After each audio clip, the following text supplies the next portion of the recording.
Hello and welcome to another episode of Extra Time presented by me, Baker Lilivic for In Scout Network. And today we've got a man who's had a very good career within the Football League, managing, playing in non-league, being one of the highest goal scorers in non-league of all time. And that's John Coleman. John, great to have you on. How are you doing? Yeah, I'm good. Thanks, Becky. Yeah.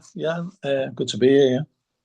Looking forward to speaking with you all about your journey and career in football. I'm sure it'll be a great chat. But starting where we always do, it's always going back to where our guest grew up and what life was like growing up for them. So, how was it for you, John? Well, I grew up in a real football hotbed, a place called Kirby, which is a small town outside Liverpool. Um, and for people who don't know it, we produced two boxing world champions, well, three now, with Nick Paul, Paul Oggerson, and John Conte. And we've also had two European Cup winning captains in Phil Thompson and Dennis Mortimer. Um, and not far down the road, Stephen Gerrard as well from Yeah. Knowsley Heighton. So uh, I grew up obviously obsessed with football as a kid. And it was strange really because uh, I played for me town team 2 years ahead of my time. So I was playing for the under 11s when I was 9. And you go from being one of the better players in the town to when you go into senior school and everyone gets a little bit bigger. And I didn't really. So I went from being one of the first names on the team sheet in the primaries to under 14s and under 15s being on the bench most of the time for the town. And that's when, at that time, it was only under 14s really got selected for pro clubs. And so when they're coming to watch you, you're on the bench. Obviously, they're not going to be looking at you. And it was a bad period for me really, football wise, because you were still in the squad for your town. You couldn't play for your school team of a Saturday, or you played very limited games, and you weren't allowed to play Sunday football. So I went through a spell of about 2 years, which is key development stages between 14 and 16, or 13 and 15, where I was barely playing competitive football. Mm. And so, you've got aspirations to be a footballer, and you quickly see them dreams dissolving. And I had an opportunity to go and play Sunday football and men's football, and then Saturday non-league when I was 16. And I grabbed that with both hands, and probably the best decision I made because I made so many friends, but I grew up quite quickly. So I got a little bit taller as well, but you'd have to toughen up because you were 16 playing with 35-year-olds, So that was a big learning curve for me, but a real positive one. Uh, and then that got me onto the path of non-league football. And I remember playing. There was only a couple of games in. I was playing for Kirby Town in the old Cheshire League. It'd be the North West Counties now. It was the old Cheshire League. And there was a couple of games in and we played Hyde United. And I'd never really witnessed the crowds. We'd get about 30 or 40 of your mum and dad maybe coming and a couple of your mates. But there was a proper crowd on a Hyde. It was like 600 or 700 and it was like 300 behind the goal. And they were all singing and everything. And I was getting butterflies. And he had this lad playing called Giorgio Garni. And he scored after about 20 minutes and the crowd went bananas. And I thought, oh, this is, oh, I want a part of this. I want to Yeah. play for the team who has this. Um, and ironically, when I went on trial with Wigan a few years later, um, one of the things he said was I had to keep hold of the ball more. I had to, be more of a target man. And I remember getting on the ball and holding people off and then going to lay it back to my own goalkeeper. And it turned out I passed it straight to Giorgio Garni, the lad who had inspired me years ago. And he bet he did as well then as well. Um, and so, I got an opportunity to play with Kirby Town. And then I had a little bit of a spell out where sort of got a bit disillusioned. And I was a mad Liverpool fan and started going to watch Liverpool a lot. And then probably a turning point in me life really was I just started a YTS, and them days it was an apprenticeship, but um, basically you did 6 months as a YT at a firm, and there was generally a job at the end of it for you. Yeah. And I was working in a forklift truck company, and I was working in the stores there, and Liverpool got to the semi-final. I think it would have been 1980, I think, 1980, 1979. And it was when there was no penalties then in the semis. So I think the first one was at Hillsborough, and then there was two replays at Villa Park, and then the final one was at Coventry's ground. So I went to all the games, and I was having to take time off work. So I'd been to all three, been to the two Villa Park ones, the Hillsborough one, and then I wanted to go to the Highfield Road one. And my boss said, "Well, listen, you're not giving your job any thought. You're just going willy nilly." I said, "Well, I'm only taking half days off. I've got holidays, and I've been to do the three games. I'm not going to go to this one." So he said, "Well, you make a choice. If you go to this game, you're not committed to your job. So if you do that, there won't be a job for you at the end of it." So I said, "I'll tell you what, we'll shake hands now." So I packed my job and went to the last game. And Liverpool were dreadful on the night. We got beat 1-0. Brian Oh, Talbot scored.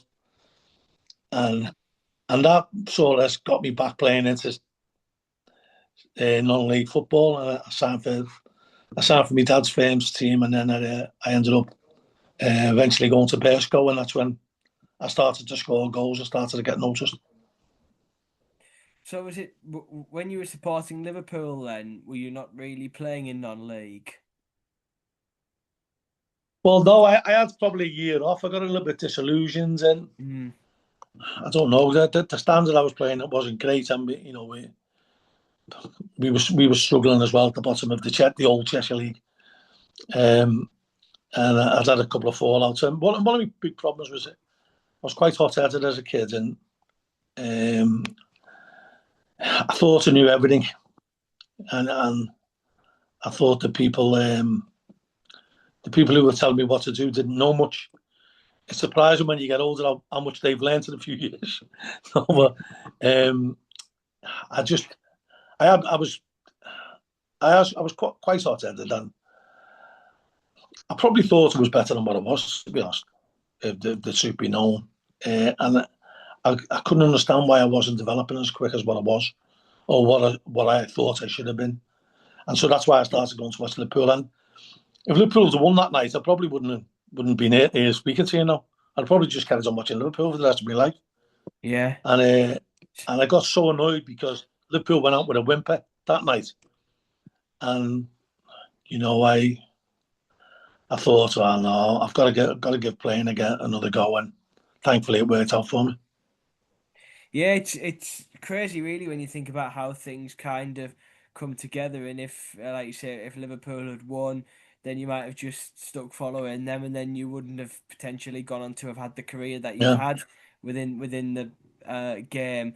But not you were very successful playing in non-league. Most notable for a spell at Southport. I mean, you represented 11 clubs in total, but Southport sticks out because you're the fifth highest goal scorer ever for them, I believe, and you're one of the highest scoring forwards in non-league still to this day. yeah. I mean, I ended up managing Southport as well, which was strange, but I had a good spell there. I think I got 50 league goals in a couple of seasons, but um, my best spell was at Morecambe. That's when I really thought. That's when it clicked for me, to be honest. Mm.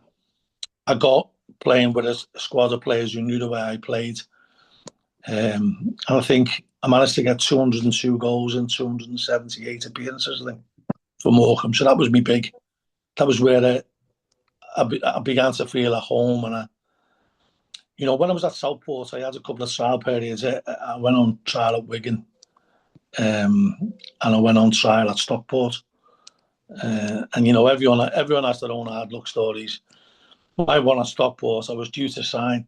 Jimmy Mealy was the manager, and they were going through a bad spell, and I was supposed to sign on a Friday, and they were getting the game called off because they had a lot of players who were ill.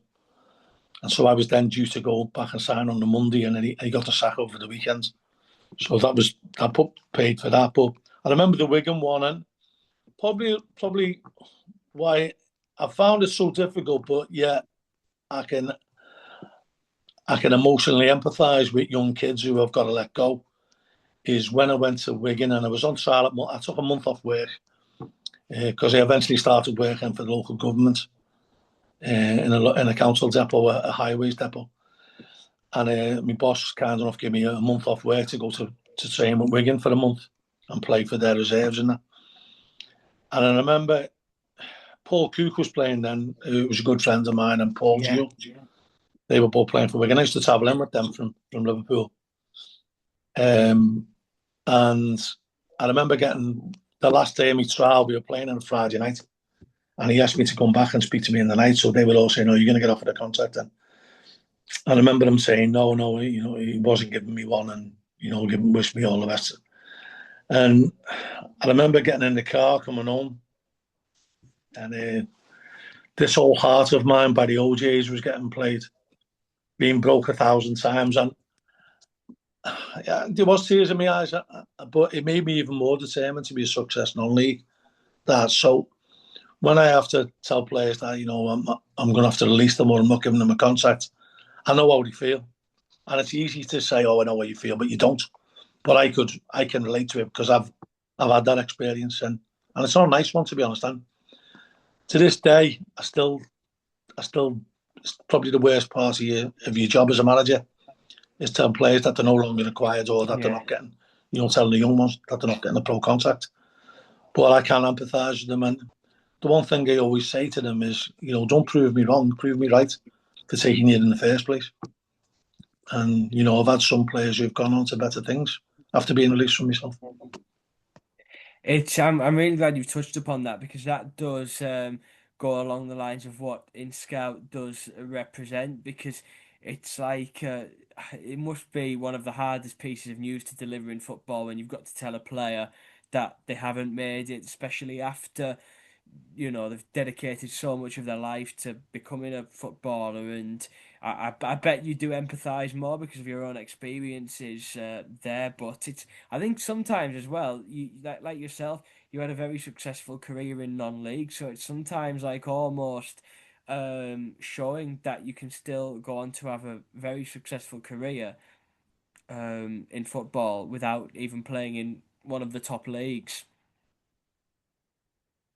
Yeah, I mean, then there was sort of like it was like a closed shop, the football league. So they didn't take many players out of non-league. So you know, I couldn't have scored the goals I scored for Morecambe in the Northern Prem and the Conference without playing in the football league. Now that Yeah. couldn't happen now.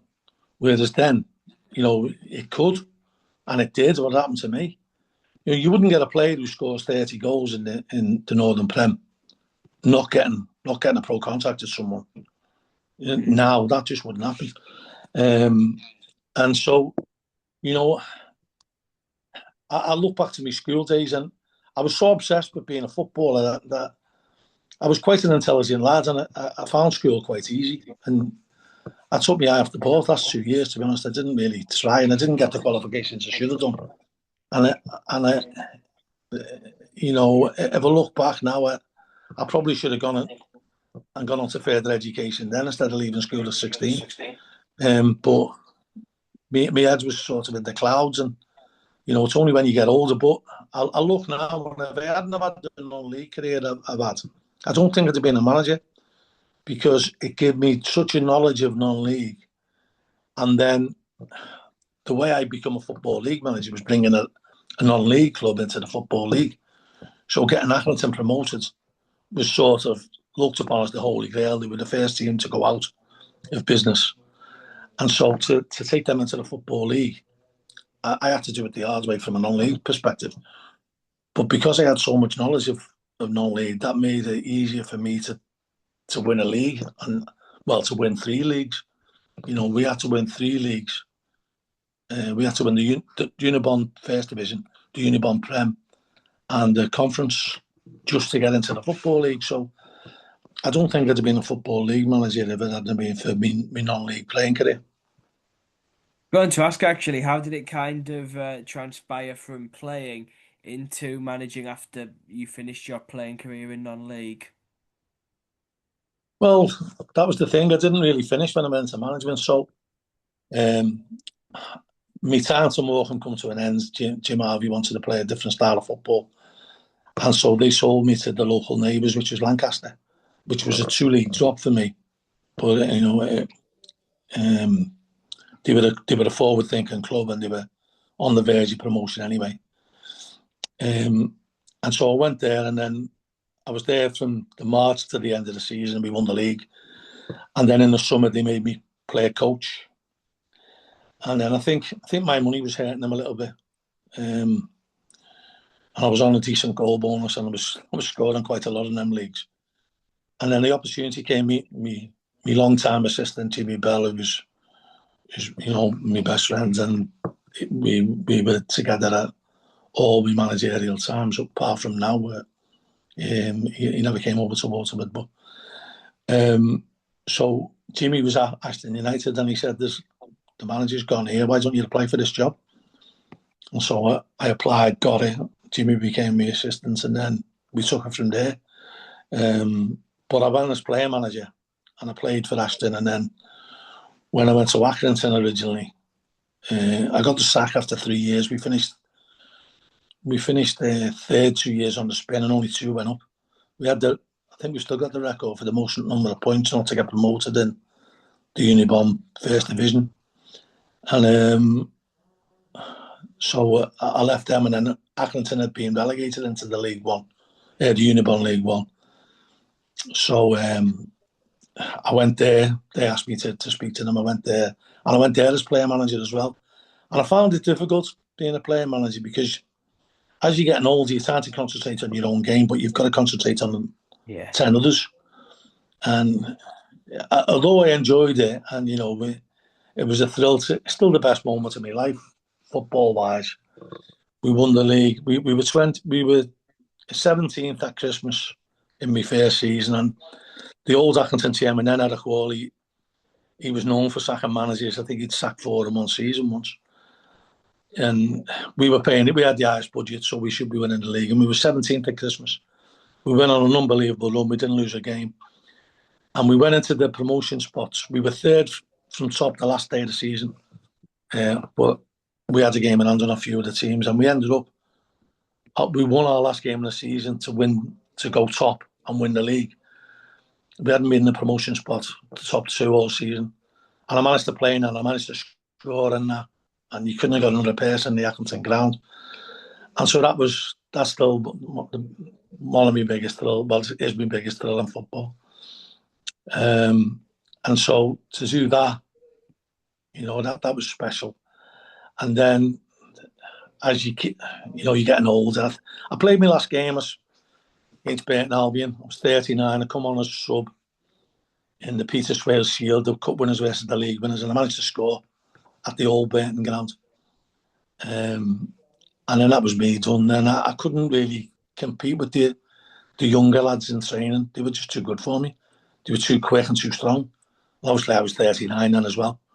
Yeah. And so then, I devoted me full time to managing. And it's funny really because as a striker, I've always been at this mentality. I wanted to win first, but I love scoring. But I'd sooner not score and win than score and lose. Yeah. But I love scoring. And the thrill you get from scoring as a player, when your team scores, you get that same buzz. So you can get it nearly every week, and that's such a thrill. And then, obviously we went on a great run at Accrington, and then we won another 2 titles, and that got us into the Football League, which was sort of the holy grail for the town. And to see the smiling faces of so many people and speak to so many people in town who thought it never happened, that was a joy. I bet that was just an incredible feeling when you took Accrington into the Football League, and I bet is it still one of your fondest football memories, John? Yeah, I mean, it was, the old chairman, God rest his soul, that Wally. I remember him mugging me after we beat Woking to get promoted. And it was just an unbelievable feeling. And I think it was 20 years ago this year, and it felt like yesterday. Or it feels like yesterday now to me. I still vividly remember it. Um, but it's not in comparison to the first title winning because I was playing as well and scored. And then, you know, I left Accrington because we were in a lot of trouble financially. The club got a little bit of a fee for myself and Jimmy Bell, and that kept the club afloat for a bit. Um, and so we went to Rochdale, and that was tough. We only lasted a year there, and then came over to Ireland with Sligo. Well, I went to Southport first, and Southport, we were bottom of the league. It was a really difficult time in the conference, and we managed to get them going. We got a couple of good players on loan, um, and we managed to stay up. And then I left there. The chairman wanted to go a different way, so I ended up going over to Sligo in Ireland, and that really whetted my appetite for football again. Playing in the Europa League, went to Rosenborg and won, which was that's one of the best nights I've encountered in football, and um, I really enjoyed my time there. And then I got the opportunity to go back to Accrington, and the chairman at the time, Jamie Kelly at Sligo, was brilliant with me. He said, you're so ambitious about football. He said, and we probably can't deliver on the ambitious that you've got. So I went with his blessing and went back to Accrington, which was good. And then obviously we had the couple of good years, which culminated in when we won the League Two title, finishing above Luton and Coventry, which was, for the team who had the lowest budget in the league, that was some achievement. And I put it all down to the players because they had a great set of players and they were durable, and that was a big, big thrill, and just so enjoyable to work with them players. And I've been very lucky in the fact that I've come across so many unbelievable people. I've made so many good friends in football, and I've stayed true to from the first day when I took over managing Accrington United. I said to Jimmy Bell, I said, I'm going to treat players the way I wanted to be treated. So I've based all my career on empathy and trying to put myself in the other person's shoes. I haven't changed. When you do get some players who don't toe the line and make it difficult for you, but I'd never ever go my way to make it all uncomfortable for a player. Just because I wanted to get rid of them. I've never been like that. I've never played players saying on their own or make them come in at stupid hours. I believe in treating players the way you want to be treated. And it's worked for me because I've had hundreds of players who go through a brick wall for me. Most of them I speak to now still call me Gaffer, who haven't played for me for 20 years. Yeah. Yeah. And the fact that so many of them have gone on to good coaching careers. The England assistant manager now played for us and started his coaching career at Accrington, Andy Barry. So, Paul Cook managing, Mark Hughes, assistant manager at Bolton, Andy Mangan going and coaching in Brazil with Botafogo. So there's lots of them, Gary Roberts at Chesterfield. So lots of them are still involved in football. Peter Gammon at Everton. So lots of them are, you'd like to think some of your management style has rubbed off on them. I bet it gives you a massive kind of feeling of satisfaction when you think that that's the case. Yeah, and it's great to see them. It's great to see them doing well. And, you know, I've always warmed to people who love football. And thankfully, I've encountered a lot of people who love football in my career. I mean, you enjoyed a very successful spell again at Accrington, like you said, after you went back. And there's one thing I want to mention, and I think you might know what's coming. We'll play it now. I feel physically sick, to be honest. I'm rapidly falling out of love with football. I just wonder what's the point anymore. That quote about madly falling out of love with football after was it a defeat in the FA Cup? It just became an internet sensation, and it's like at any time anybody has a little bit of a disillusioned feeling now with their club after a bad defeat or whatever, that video seems to resurface. Yeah, I wish I could have trademarked the meme. Uh, I'd be sitting in a multi-million-pound villa now. Uh, yeah, I mean that came on the back of we'd had an horrendous run of decisions go against us, and John Moss had refereed the game, and um, we had Zambalese got sent off after a couple of challenges early on, which were innocuous at best, and and then their goal, their winning goal, came from a foul for us that the fourth official was shouting down his mic, and we were next to him saying red foul, red foul, red foul, and he didn't give it, and the free kick led to a corner that they scored from. And I just felt so hard done by. We'd pushed Derby all the way and really should have at least taken them to a replay. So it was very, very frustrating at the time. And, you get a mic put in front of you straight after the game, and you're emotionally very raw. Yeah. But, I think I've learned a lot since then. And one of the big things I've learned is that,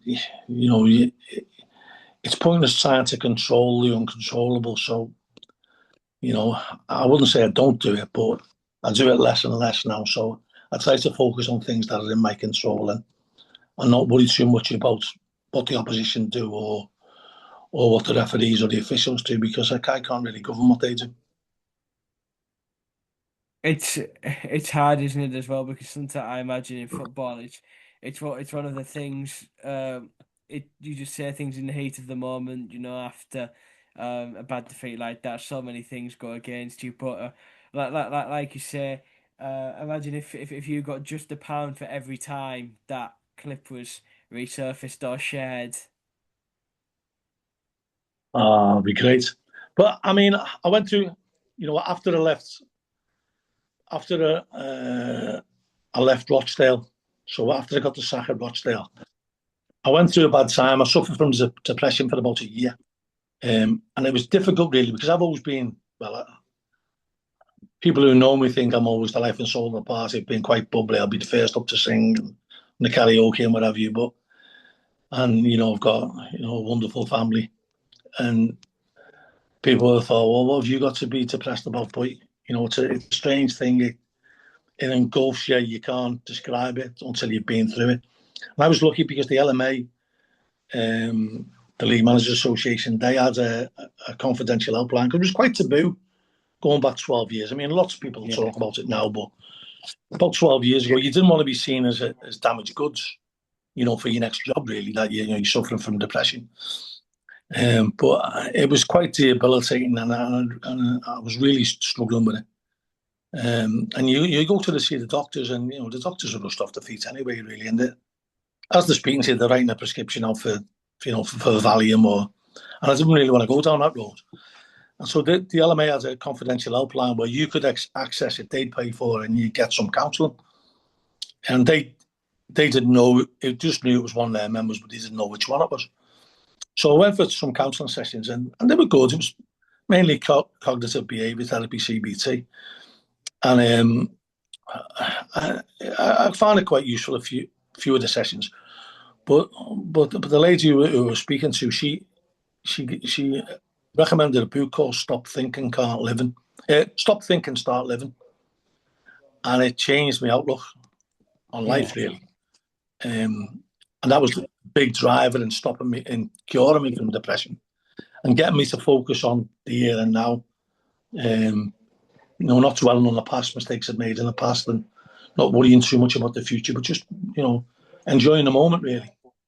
And I think that reading that book led to me having a second go at management, a lot better, I thought.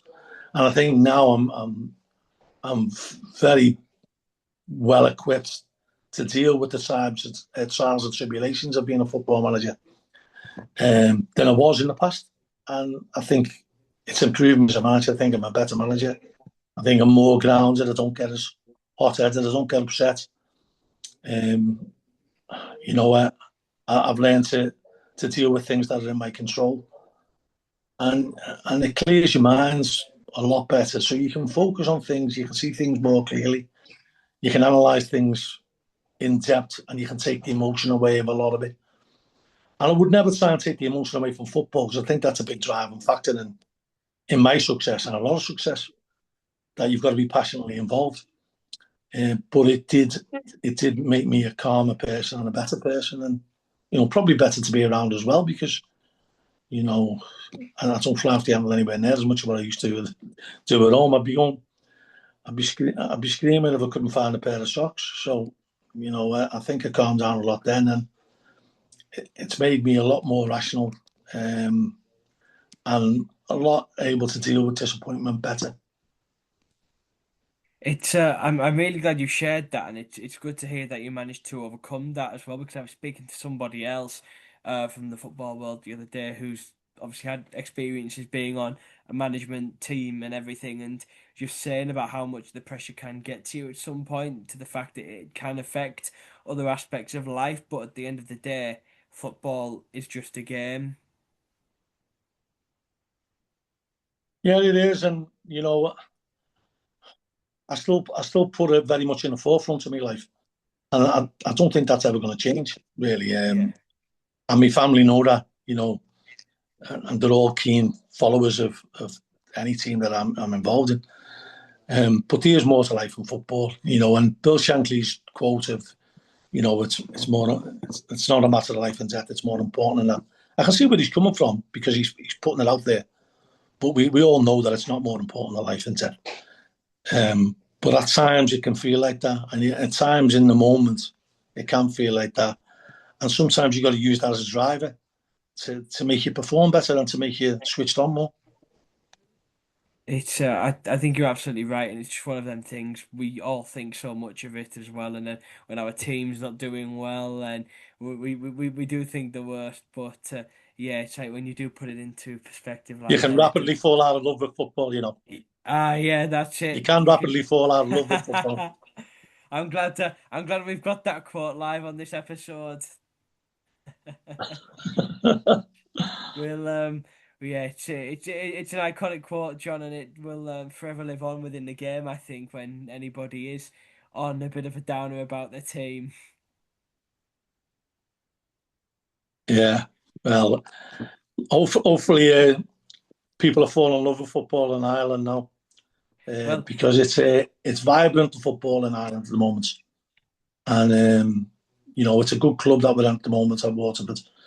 Um, Good facilities, and the Irish team's doing quite well in Europe as well, which is good. And hopefully we can mount a challenge to get into Europe next season. I was going to ask actually about your job in Ireland now with Waterford, because I believe you were only appointed a couple of months back as well. And before we started recording this episode, I said to you, "Thanks for the time. I bet you're busy at the moment prepping for the new season." And you told me that the season's in full swing, because it's actually a February to November run, which I was quite interested to hear about actually. Yeah, I mean, it's something myself and Jimmy Bell, my old assistant, used to go on about that. Summer football, you don't get as many cancellations. You get people coming when it's light, watching midweek games when it's warm, in your t-shirts, and I don't know how you'd ever switch it round, and I don't know whether these will ever switch it round here. But I enjoy it. I enjoyed it when we were in Sligo as well, because I had a taste of Irish football 10 years ago. But it is a vibrant league, and I think it's getting more publicity.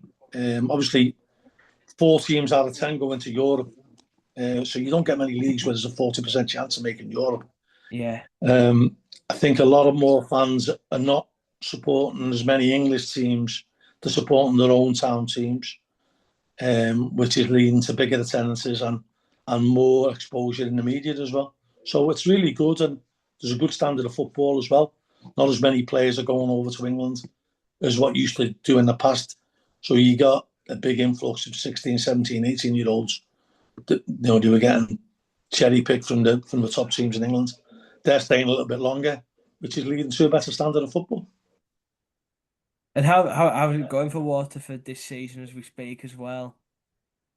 Yeah, so we we didn't have the greatest start of the season, and myself and Danny Venti's my assistant now, who played for me at Accrington when we won the conference, when we went into the football league, and I think we were third from bottom when we came. We've climbed a couple of places, uh, but it's a tough league, and there's a lot of money in the Dublin clubs.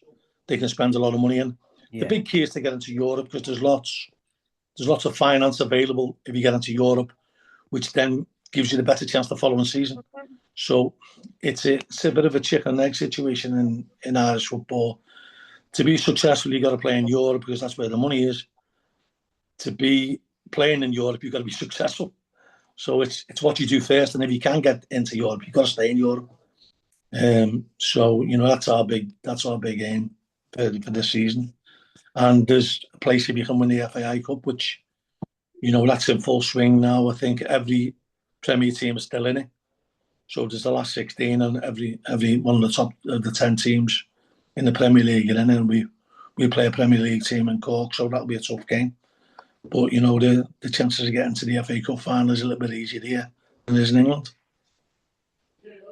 Well, it sounds really good what you're doing over there now, and I wish you were to follow the journey of Waterford and hopefully see you get into Europe and make a good run in the cup as well. But it's been great hearing about your football journey, John, and I'm sure it will continue. Like I say, I wish you were to follow Waterford and check the scores and how you're doing. And the final question that we always ask on these episodes, if you could look back now and give your teenage self, a teenage John Coleman, one piece of advice, knowing the stuff you know now that you didn't know back then, what would it be? It'd be to concentrate on my education because I still regard myself as an intelligent person. I was quite bright as a kid, and school, as I said before, school came a bit easy for me, and I didn't devote as much time. I've gone full circle now, so I've done all the LMA qualifications, got the diploma in football management, the postgrad in strategic leadership. I've got my UEFA Pro license, so I've done the hard yards, but later on in life. So my advice to a younger me would be to concentrate on your education and get as much education as you can when it's available for you. Mainly when your brain's a little bit fresher as well, um, and knuckle down for that first, and still chase your dreams, and you can still do both. And I sort of got heads up in the head in the clouds a little bit. So my advice to a younger me would be, yeah, concentrate on your education. I guess it's easy to do, and I think that's a wise piece of advice. And John, I'd like to thank you again for joining us. It's been great hearing your football journey, and thank you very much for sharing it. And thank you for your time. Thanks a lot. Cheers.